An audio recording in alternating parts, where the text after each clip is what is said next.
as OwlBBs, everyone knows him, recently an insane performance at New Era at the UKIU finale. Placing very well there. We are all a very big fan of OwlBBs down here. And he's bringing up the Sephiroth today, as these two players play. I believe the loser is guaranteed 5th or 4th. I think 4th. Not too bad. Yeah, pretty good, I'd say. Yeah. I'm eating the mic. I've been told to eat the microphone. It tastes very, very lovely. So yeah, here we go. What do you think about this? What could be happening with this matchup here, Gaia? Well, let's be frank. I mean, Griseous is familiar with both of these characters, but Owl and Sephiroth has beaten Griseous quite a few times. So I think right now, it's honestly just to test the fundamentals. And although, you know, again, Griseous knows the ins and outs of Sep, it ultimately comes down to a matter of, can Griseous minimize the amount of times he's in disadvantage? Because when Owl gets an advantage, you're probably going to die or take a bazillion %. That is exactly what it's like. And it's like, I literally just came up with a set against OwlBBs. Yeah. And like, he got me to the ledge at like 40 and I was fine with my life. Like every single second of it, like, I just like, what is going on? You know, he's exactly that kind of play. He's so ultimate. He is so good with these reads when he gets them. And we are seeing that now with Griseous at 105% at the ledge against the Sephiroth. What is his plan to get out of it? Yeah, I mean, Owl currently going through a bit of a character crisis, but still having those fundamentals to contend with almost any player. You can never really count him out regardless of which character he's on, and I mean, this is just case in point, because look at this, a strong lead has been amassed, and look at this, we're just back to the ledge again. Yeah, exactly. Griseous kind of stuck here, playing it pretty patiently. Owl trying to react to get the forward to take the stock, not quite going to get it just yet, but Griseous is still, even if Owl isn't taking the stock, he's just putting Griseous exactly back where he was, or he is eventually going to find that stock. It's insane because that covers jump, that covers neutral get up, that covers roll, that covers so much, and Owl just knowing how to weave that, and although Gris, of course, knew about that option, he didn't have a choice, because otherwise it was going to be a down smash at ledge, and guess what? That hits you. Exactly, the coverage and the knowledge from Owl is just so terrific, and it's kind of like the thing, it's not always about the knowledge, even if you know what your opponent might be doing. It's a case of like, what can you actually do about it? And right now, Griseous is just struggling to find the answer. He's stuck in shield. He manages to find his way out with a big down edge, but Owl back in the ledge, and he does take a stock with that Shadow Ball. Yeah, great stuff coming out. I think Griseous definitely keeping his mental in check. And I think, honestly, if there's one thing that I can applaud him on, is that his mental game has improved immensely over the last year. Because before, I think... Okay, well, that aside. There were times where, for example, he would definitely get tilted, I think. And I think now he's definitely coming to his own. I mean, look at this now. He's still biting. He's still in his prime state. And he's still getting those advantage, I guess, reads out. And Owl, again, not out of the woods just yet. He might still lose this. Absolutely. It is never over. That disable at 50 against Sephiroth is going to be really, really strong if it comes down to it. And yeah, Griseous is going to go off stage, though. It is Owl back in the advantage. Just kind of hopping around, but again, that weird down air option coming out from Griseous and working perfectly, I guess. Look, I mean, when you're up against a player like Owl, you're going to bring out all your tricks, you're going to bring out all your gizmos, and absolutely, yeah, frankly, if you do anything predictable, he's probably going to catch on to it. So great stuff. Yeah. Absolutely, and now just kind of back into the neutral, but again, that back air just finds its way through Griseous. Griseous kind of being forced to approach here, and so taking a few more extra hits than you really should be wanting to take at this point.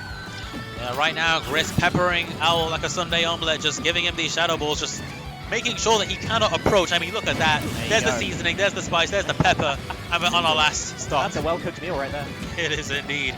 But can he finish the cooking? That's the question.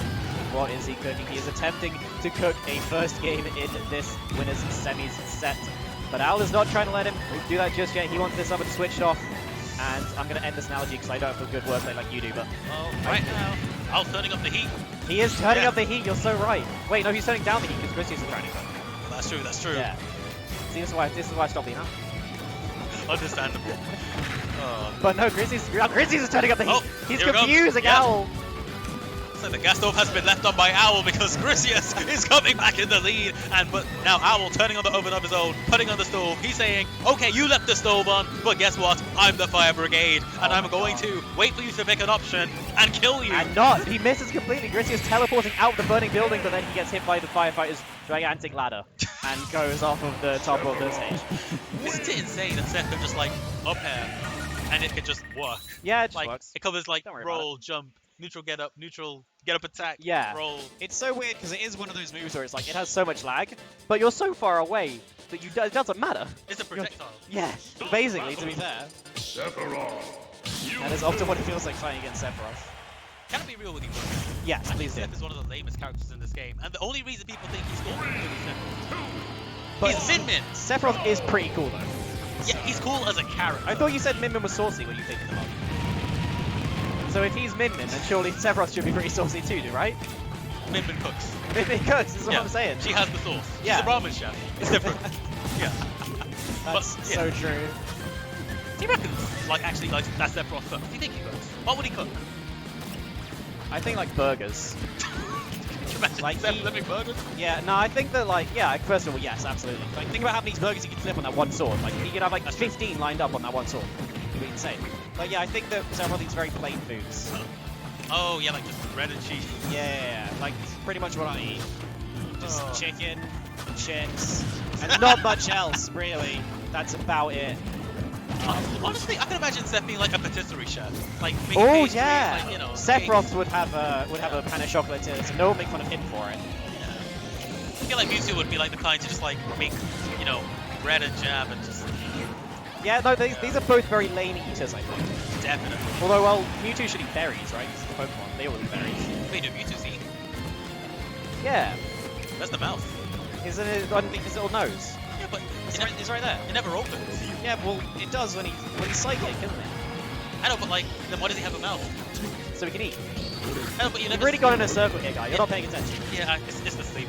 This is what I was talking about. Getting But- back to the set. Yes, we see of course. Griseous with a slight loss at the moment. God, they're gonna watch this part back and be like, what is this? Every time, like, it was Sam last time when we were talking about Oh. Ridley and K-Rool. Like, every time everyone comes with one of Mewtwo, it turns into something insane. I love the energy. It's great, it's great. This is what Kremling's Kove is all about. True, true. Oh, this is where the cheese starts. Okay, thankfully not falling for it because Gris plays Seth himself. Anyone else would have air dodged and probably died. Yeah, exactly. Like, the character knowledge in these kind of setups, which are arguably something kind of cheesy, definitely coming out here and is going to help Griseous a lot. Kind of force Owl to play this kind of very honest game, you know? He has to outplay Griseous if he wants to win, which isn't an easy task, but Owl is doing pretty well at it right now. Not even trying to threaten Griseous at the ledge, just letting him do his thing until he wants to get back on the stage.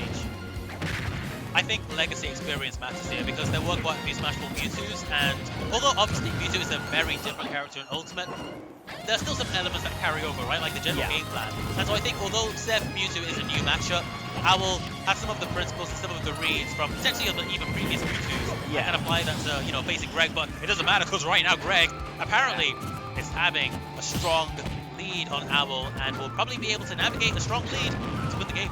And I think what really needs to be talked about here is this use of Shadow Balls from Griseous. I mean, we all know that obviously Shadow Balls are very powerful projectile when it's fully charged, but these semi-charged, these uncharged ones that are comboing into dash attacks for kills, grabs, they are doing so much work for Griseous. Having like a small projectile you can just throw out, which doesn't deal a lot of damage, but combos into what you need it to combo into, is So super versatile. useful. It's Exactly. so versatile. There's so much you can do with it. It's got pressure, it's got shield pressure. I'm telling you, if Steve had Shadow Ball, he would be better. That's what I'll say. I'm sure you're absolutely correct, guy. Yeah, Owl is not going down without a fight. He is trying to fight his way back, but yet trying to go into damage. And this is what we're talking about, the defensive style of play from Griseous. Setting up a wall which is hard to break, but Owl has found his way in.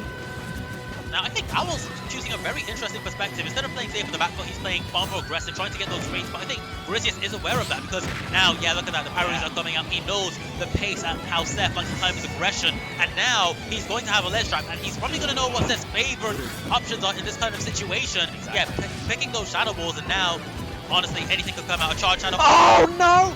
The shield break! That is such a heartbreak for Griseous. He was doing so well in that game. But yeah, the slight charge on the down smash allowing it to just pop his full shield. And Griseous, maybe in that kind of stressful situation, just not comfortable with lowering his shield at that point, not reacting to the situation properly. And that is going to make him drop his stock and drop that game, putting Owl up 2-0. Now that, on paper, is a huge mentality shaker because you had the read, you had an idea of the playstyle, and you actually had the game in your hands. And it was working. But it was just one cheeky read on essentially a gimmick Kind of, yeah. that stole that match. But hopefully, we'll see if he's still in the zone. And right now, it seems like it because look at him turning up the already. Immediately getting back into it, using the teleport to get the invincibility. He's not getting hit by the Shadow Flares. Really good start here from Griseous, but Owl putting him back in the box, or at least trying to, but no, not getting a huge amount of damage off that little conversion.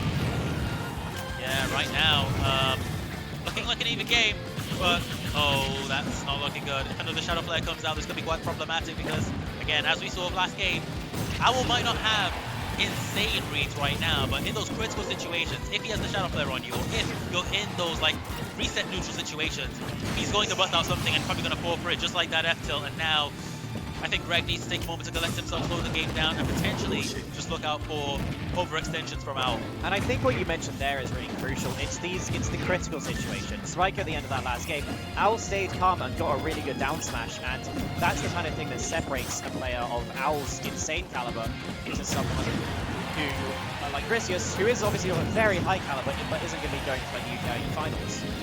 It's those crucial moments that are super key. Separating the players, but obviously Griseous out here trying to prove that he is just as good and is making his waves to being as good again in the finals next year, or whenever finals may happen at some point. Absolutely, I mean he's certainly capable of it, but I think in these situations it's that clutch factor, right? And it's super hard to attain as a player, and it's super hard to describe. And I think honestly it's kind of character dependent, because Seth has one way. Yeah, and exactly. What does Mewtwo have? A tail that he gets hit with. Yeah. And Mewtwo is a very strong character, but I think in those latter situations he can be quite stressful to play as. Yeah, I mean he's big, he's light, it's just hard to survive sometimes when you're playing as Mewtwo, and that's kind of why we see this kind of evasive wall-like playstyle from Griseous, where he's teleporting all over the place, you know, he's setting up his defenses. He doesn't necessarily want to go in and scrap with you because that's how he loses. But when he does get in, he deals a ton of damage. He's going to miss the back air there, but a healthy little string coming out there, and it is not stopping now. There's down tilt to border, doing a lot of damage. Yeah, I think starting to navigate that Shadow Ball maze, hanging in the air a bit more when he sees those Shadow Balls tossed on the ground, and I think Griseous is actually starting to have like a bit more trouble petting him down in neutral. The mix-ups are coming out, and yeah, this isn't looking too good.